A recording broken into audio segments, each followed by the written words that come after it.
Mau gantian apa sama menjadi satu? Gantian aja. Iya, pertama-tama saya mewakili pimpinan dan seluruh anggota Komisi 4 menyampaikan rasa duka cita yang mendalam atas musibah yang terjadi yang menimpa saudara-saudara kita di Sumatera, khususnya Sumatera Utara, Sumatera Selatan, dan Aceh. Semoga para korban mendapat tempat yang baik di sisi Allah dan keluarga yang ditinggalkan dan korban-korban yang lainnya segera mendapatkan bantuan sehingga bisa segera terlepas dari penderitaan ini. Kemudian hari ini kami melakukan rapat kerja pertemuan dengan Kementerian Kehutanan untuk membahas mengenai bencana yang terjadi di Sumatera ini. Intinya kami minta kepada Kementerian Kehutanan untuk menghentikan segala pemotongan pohon illegal logging, baik legal maupun ilegal, yang nyata-nyata merugikan masyarakat. Kita lihat sendiri pohon-pohon yang begitu besar yang perlu puluhan tahun, ratusan tahun untuk sebesar itu dipotongin oleh orang-orang yang tidak punya perasaan gitu ya untuk motong itu, dan yang untung punya mereka sendiri, rakyat tidak mendapat keuntungan apa-apa dari pemotongan itu. Kita minta supaya kementerian untuk menghentikan ini. Kemudian dan mencari tahu, menghukum siapa-siapa saja yang menyebabkan pohon batang-batang kayu yang sampai segitu banyak memenuhi aliran sungai maupun laut ya, pantai itu ya. Jadi kami minta supaya itu ditindak, dan terutama juga mengenai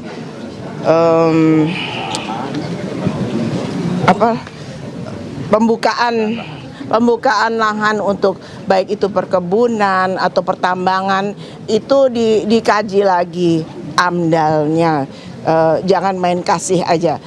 Kami mendukung kementerian untuk menindak siapapun yang membuat kerusakan ini.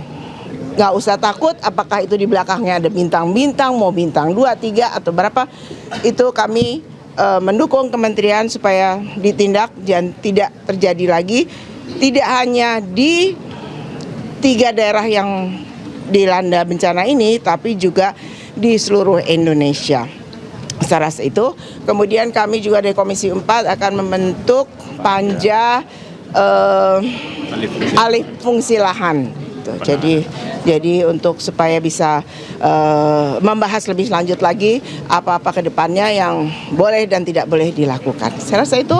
Bu Titi, ini kan tadi Pak Menteri juga mengatakan sudah mencabut 12 izin perusahaan. Nah, ini dari Komisi 4 sendiri, penegakan hukum apa yang seharusnya dilakukan Kemenhut agar hal ini tuh tidak terjadi lagi, Bu? Kalau hanya mencabut izin kan ini kurang kena gitu untuk perusahaan-perusahaan yang bandel gitu. Ini gimana, Bu? Ya tentunya sesuai hukum ya, beliau dari kementerian mencabut, tapi kalau yang memang merugikan sampai rakyat seperti itu ya penegak hukum yang lainnya juga harus bertindak gitu. Dari aparat juga harus bertindak. Artinya tadi kan Pak Menteri juga mengakui bahwa Kemenhut ini menjadi salah satu yang berkontribusi dalam banjir bandang. Artinya ini memang ada pembiaran yang dilakukan oleh Kemenhut ya Bu ya, untuk yang menyebabkan akhirnya terjadi banjir bandang ini. Ya kita lihat ini kan tidak terjadi semerta-merta karena setahun terakhir ini saja. Ini terjadi sudah akumulasi dari segala perusakan hutan kita yang terjadi selama ini. Jadi ya itu dia. Jadi kalau mau bilang moratorium itu kan di stop sementara. Nanti bisa dihidupin lagi. Kami maunya supaya itu tidak ada lagi penebangan. Udahlah, itu pengusaha-pengusaha itu cari makan tempat lain, tanam padi, kayak tanam jagung, apa yang lain-lainnya bisa dikerjakan, jangan tebang-tebang lagi pohon kita. Akhirnya pembahasan mungkin pajak penata alih fungsi lahan itu akan dibahas lagi. Nanti setelah kita, ini kan sebentar lagi kita hanya waktu kita tinggal 1 minggu lagi untuk habis itu reses ke depan, begitu buka masa sidang baru kami akan mulai. Apakah ada pertimbangan dari Komisi 4 untuk merevisi Omnibus Law atau OJK yang menghapus ketentuan minimal 30% kawasan hutan di daerah aliran sungai? Apakah ada pertimbangan untuk revisi pasal tersebut, Bu? Segala sesuatu yang merugikan masyarakat, apakah itu undang-undang atau apa, tentunya kami menginginkan, kami sebagai wakil rakyat menginginkan untuk itu diperbaiki untuk kepentingan masyarakat banyak. Makasih. Makasih Bu Titi. Mana Bang Tony? Bang Tony. Bang Tony. Bang Tony. Ayo. Ayo. Coba. Asik. Banyak nama jam begini. Oke, baik. Pertama saya mengucapkan terima kasih kepada Ibu Ketua Komisi 4, Bapak-Bapak Wakil Ketua, dan juga tentu seluruh anggota Komisi 4 yang menjadi mitra kami, yang selama ini juga memberikan masukan, ya, saran, kritik. Yang kedua, ucapan terima kasih juga tentu untuk publik, ya, pada masyarakat. Saya dididik sebagai aktivis dan akademisi, saya tidak anti kritik, tidak anti dievaluasi, kritik tegas sekalipun. Kalau lihat media sosial saya banyak komennya, sama sekali saya perintahkan tidak boleh ada yang dihapus. Karena bagi saya ini adalah justru harapan, ya. Kritik itu adalah harapan, kritik itu adalah motivasi. Tentu kita berharap kritikan atau bahkan kemarahan itu pada ujungnya nanti akan menjadi partisipasi yang lebih produktif, ya. Dengan Pak Omen, sorry. Jadi supaya insya Allah nanti sektor kehutanan kita lebih baik. Ketiga, tadi sudah saya sampaikan di depan rapat Komisi 4 dan mungkin tadi teman-teman juga hadir semua menyaksikan. Saya mengatakan saya diperintah oleh Pak Presiden Prabowo Subianto itu 2. Pertama jaga hutan, kedua harus berani. Bab pertama tentang jaga hutan, saya berusaha sekuat tenaga dengan apa yang saya miliki, ya, pengalaman saya di birokrasi, di Wamen ATR BPN maupun di OIKN, ya, pengalaman lapangan saya sebagai aktivis dan juga akademisi, saya maksimalkan untuk menjaga hutan. Dan teman-teman tahu di bulan Februari, 3 Februari ketika itu bagian dari berbenah sektor kehutanan, saya sudah mencabut 500.000, ya, setengah juta PBPH. Dan bagian dari menjaga hutan itu saya sudah sampaikan tadi juga, saya nanti perlu bertemu langsung dengan Pak Presiden tentunya. Makanya angkanya saya tidak sebutkan secara pasti karena nanti tentu tergantung evaluasi, ya. Ada sekitar 20 perusahaan dengan luas sekitar 750.000 hektar, ya, yang nanti akan saya cabut izinnya. Selain dari itu, tadi saya sudah sampaikan juga khusus untuk yang tadi 750.000 itu se-Indonesia, termasuk di 3 provinsi terdampak banjir. Berikutnya, kami sudah mengidentifikasi ada 12 subjek hukum perusahaan yang terindikasi, ya, sekali lagi terindikasi berkontribusi terhadap banjir. Dan oleh karena itu dari kemarin Gakum kami sudah berada di lokasi dan saya kira dalam 1-2 hari ke depan sudah ada penegakan hukum yang kami berikan. Jadi sekali lagi keberanian, ya, Pak Prabowo memerintahkan saya untuk berani. Dan alhamdulillah Pak Prabowo membentuk Satgas PKH, dan dengan Satgas ini keberanian kami untuk menertibkan hutan jauh lebih baik. Contoh Taman Nasional Tesonilo yang sekarang viral. Belum ada Menteri Kehutanan yang menginjakkan kaki di Taman Nasional Tesonilo. Alhamdulillah saya ke sana dan dengan Pak Wamen bahkan udah ke sana juga nanam.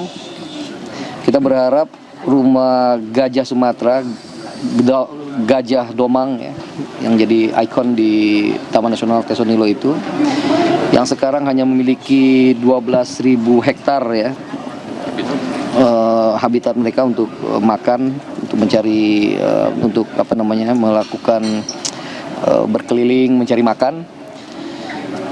Insya Allah di Desember ini ya, paling lambat akhir Desember nanti kita mulai bisa merealokasi secara damai para petani kebun sawit di sana, dan akhirnya nanti kita punya minimum 31.000 hektar dulu ya.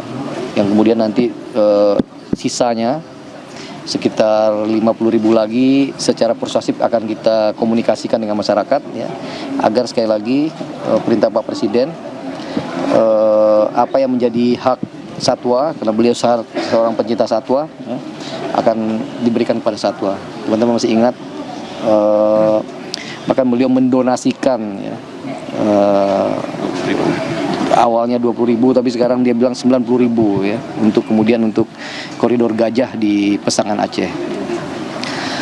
Yang lain tentang isu tentang dari mana asal kayu yang ikut hanyut ya di banjir kemarin ya. Mungkin dalam waktu 1 jam lagi saya akan bertemu dengan Pak Kapolri. Saya sebenarnya sudah berkomunikasi dari beberapa hari yang lalu ya, tapi mencocokkan waktu yang belum bisa. Tapi tim sebenarnya sudah bergerak di bawah. Kami sudah punya MOU sebelumnya untuk menjaga hutan kita secara bersama-sama. Nanti Gakum dengan Kabar Eskrim, tapi kemarin juga ada dari Pak Pratikno ya, dan dari Pak Menko Pratikno, Pak Mensesnek, Pak Sekap, Mensekap juga sudah mengatakan, Pak Sekap untuk juga Satgas PKH ya. Jadi nanti tinggal diintegrasikan apa yang sudah kami kerjakan bersama dengan Satgas PKH. Insya Allah misteri tentang kayu itu dari mana akan segera terungkap, dan kita akan, apabila ada indikasi pidana, tentu kita akan tegakkan sekuat-kuatnya, seadil-adilnya. Yang lain apa? Silakan. Yang 12 tadi itu perusahaan mana saja? Oh, saya belum bisa sebutkan karena ini masih proses hukum ya. Nanti kita Berarti itu hanya dicabut izinan, dan nanti penegakan hukumnya akan seperti apa Bang untuk nanti yang penting kita udah identifikasi ya, ada indikasi tadi pelanggaran hukum. Selanjutnya apakah 12, apakah berapa persisnya ya, tentu nanti tergantung temuan di lapangan. Tapi identifikasi awalnya ada 12 subjek hukum. Jadi yang tidak ada itu yang di lokasi banjir Pak, yang 12 itu di lokasi banjir. Iya. Yang terkait dengan lokasi banjir. Salah satunya TPL bukan Pak Menteri? Saya tidak bisa jawab ya, nanti supaya lebih ini. Dan itu di luar yang 20 Pak? 20 itu ada diantaranya yang di 3 lokasi ya. Jadi tadi juga saya sudah sebutkan ya. Pertama, saya akan berhentikan izin PBPH untuk hutan alam dan hutan industri, hutan tanaman industri ya. Saya sudah katakan nih, saya setahun jadi menteri ini, saya tidak menerbitkan PBPH penebangan satupun ya, yang baru ya. Yang justru saya terbitkan adalah PBPH untuk jasa lingkungan atau restorasi ekosistem ya. Yang itu perdagangan karbon. Selatan tuh gimana Bang soal perizinan penebangan Iya, terakhir Oktober? di Tapanuli Selatan kemarin Pak Wamen kebetulan kenal baik dengan Pak Bupati ya, sudah kita klarifikasi, dan kemarin Bu Dirjen ya, saya hanya mengulang pernyataan Bu Dirjen karena beliau yang tahu persis ya. Pak Bupati itu pernah mengirim surat 2 kali ke kementerian, dan salah satunya memang mengusulkan agar diberhentikan tuh sipuhnya ya, sipuh penata usahaan kayu di daerah APL. Dan Bu Dirjen udah matikan itu dari Juli ya, dan tidak ada satupun PHAT di sana yang aksesnya punya dibuka.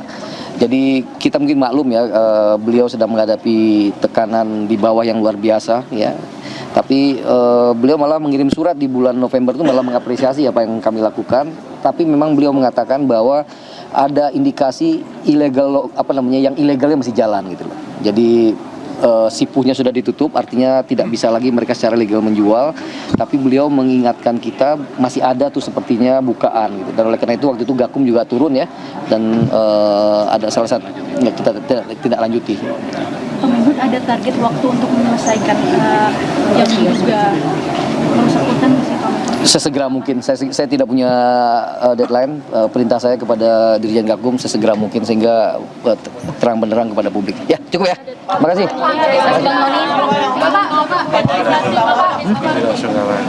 Ya. Gimana? Caimin yang minta maaf katanya soal tobat Rasulullah. Ya tentu ya, tadi di pertama di rapat saya mengulang kembali rasa sedih ya, bela sungkawa, duka mendalam ya terhadap saudara-saudara kita di Aceh ya. Kita tahu persis bagaimana sedihnya kehilangan orang yang kita cintai, dan oleh karena itu kita berjanji untuk bekerja lebih baik lagi agar bisa memitigasi hal serupa di kemudian hari. Caimin? Iya, Caimin WA saya, nanti saya liatin kalau mau dibaca boleh. Tapi beliau mengatakan minta maaf kepada saya bahwa tidak itu maksud yang beliau maksudkan ya. Jadi dia mengirim surat dengan yang lain, soal tobat nasional itu bukan soal itu gitu. Tapi saya menghargai Caimin gentleman ya, minta maaf, dan saya kira sama anggota kabinet kita harus saling mendukung ya, saling ingat-ingatkan. Tapi tentu ajakan tobatnya saya kira saya terima ya. Semua orang saya kira harus tobat, kita tobat bareng-bareng ya. Masih. Tadi kan salah satu anggota di DPR juga mencontohkan kabinet Filipina ya Pak, yang bisa mengatasi terus memilih untuk mundur. Yeah. Nah kira-kira komitmennya dari Pak Menteri gimana Pak untuk di Indonesia sendiri, apakah bisa diatasi atau gimana? Saya yakin ya namanya. Khawatir banjir dan longsor susulan, warga Benar Meriah Aceh harus berjalan kaki nyaris 100 km menuju Lok Sumawe. Anyo sore, segera kembali.